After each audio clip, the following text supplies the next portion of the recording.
BNP সহ সমস্ত রাজনৈতিক মনোদের দলগুলো সবাই মিলে আমরা ওই বাংলাদেশে আবারও ঢাকা শহরে সবাই অবস্থান নিব, যেভাবে ফেসিবাদকে আমরা তাড়িয়েছিলাম।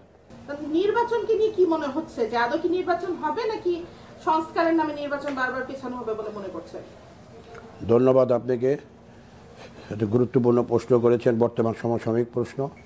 এটা নিয়ে আপনারা দেখছেন যে আমাদের সমস্ত রাজনীতি, শুধু বিএনপি না, সমস্ত রাজনৈতিক মহল থেকেই এই ব্যাপারটা নিয়ে আমাদের সবারই মনে একটি সন্দেহ এবং ঘুরপাক খাচ্ছে যে নির্বাচন আদৌ কী অবস্থা হবে। কিন্তু আমরা আবার এর মধ্যেই আমরা যেরকম অন্ধকার দেখছি, এর মধ্যে আবার আমরা আলো দেখছি, ত্রাণের আলো দেখতে পাচ্ছি। গতকালকে আমরা একটি পত্রিকা দেখতে পেলাম, আমাদের মাননীয় উপদেষ্টা, প্রধান উপদেষ্টা ডক্টর মোহাম্মদ ইউনূস সাহেব, উনি একটি পত্রিকা সাক্ষাৎকার দিয়ে বলেছে ডিসেম্বরে নির্বাচন হবে। তার আগের দিন আবার আমাদের সেনাপ্রধান উনিও বলেছে ডিসেম্বরে নির্বাচন হবে। তার মানে এখান থেকে কিছুটা আমরা দেখছি যে ত্রাণের আলো দেখা যাচ্ছে এবং কিছু সুন্দর কথাবার্তা আসছে। আশা রাখি এই যে প্রথমে ধোঁয়াশা যে আছে সেই জিনিসটা কেটে যাবে। আপনারা নিশ্চয়ই লক্ষ্য করেছেন যে এই প্রধান উপদেষ্টার সাথে যে কিছু কিছু উপদেষ্টা যারা ইতিমধ্যে আমরা প্রশ্ন তুলেছি, এই উপদেষ্টারই কলম এই জিনিসগুলিকে জটিল আকার ধারণ করছে।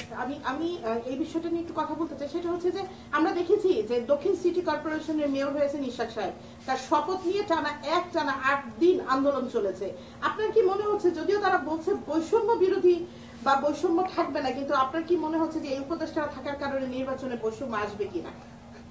ধন্যবাদ। যে আজকে কিছু উপদেষ্টা তারা এবং তাদেরকে সার্বিকভাবে সহযোগিতা করছে আরও কিছু একজন উপদেষ্টা, সব কিছু মিলিয়ে তারা একটা জটিল আকার ধারণ করছে এবং ক্ষমতাকে তারা দীর্ঘায়িত করার জন্য, যেটা ফ্যাসিস্ট আওয়ামী লীগ সরকার শেখ হাসিনা করেছিল বিনা ভোটে, তার ধারাবাহিকতায় তারা মনে করছে যে দেশে মনে হয় এভাবে আমরা যে কদিন চালিয়ে যেতে পারি, কিন্তু ওনারা তো ভুল পথে হাঁটছে।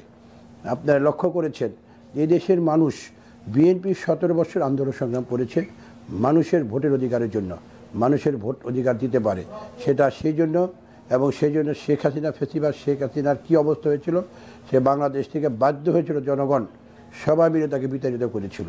মানুষের ভোটার অধিকার দিতে পারে নাই, দেশের গণতন্ত্র ছিল না, কথা বলার স্বাধীনতা ছিল, গুম হত্যা সব কিছু ছিল। সেই জন্য আজকে শেখ হাসিনার চরম পরিণতি হয়েছিল।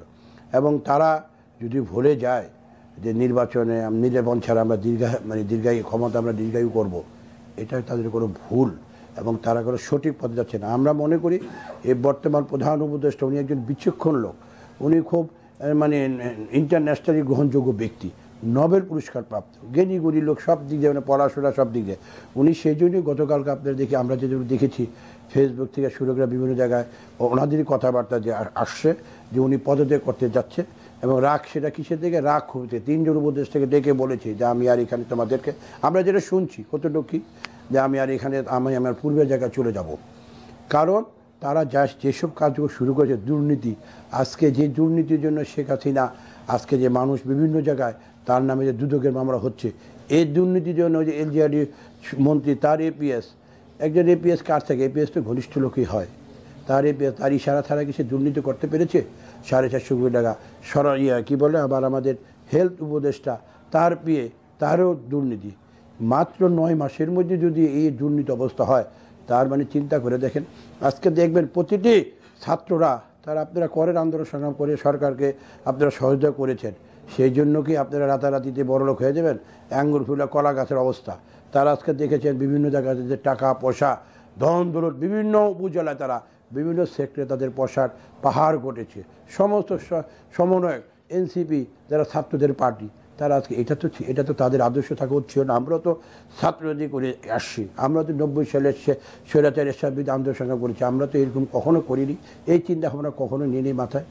আজকে যে অবস্থা সৃষ্টি করেছে দেশের একটি নির্বাচন, এই সরকারের কাজ থাকবে প্রথম ন্যূনতম যে সংস্কারগুলি সেটা করে নির্বাচন দিয়ে দেবে। তারা আজ জুন না ডিসেম্বর না মেতে এত তাল বাহানোর দরকার নেই তো, এসব করার লাভটা কী?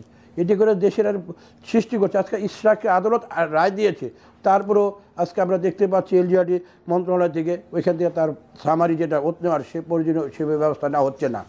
আমরা আজকে দৃঢ় কণ্ঠে বলে দিতে চাই, ইশরাকের এই ব্যাপার শপথ নিয়ে যে আবারও তাল বাহানা করা, আইনের শাসন যে প্রতিষ্ঠা না হয়, তাহলে আমরা কোনো আলটিমেটাম দিয়েছি এবং প্রয়োজন বোধে আবারও আমরা শুধু এর আগে তো ছিল সাধারণ মানুষ, বিএনপি সহ সমস্ত রাজনৈতিক মনাদের দলগুলো সবাই মিলে আমরা ওই বাংলাদেশে আবারও ঢাকা শহরে সবাই অবস্থান নিব, যেভাবে ফেসিবাদকে আমরা তাড়িয়েছিলাম।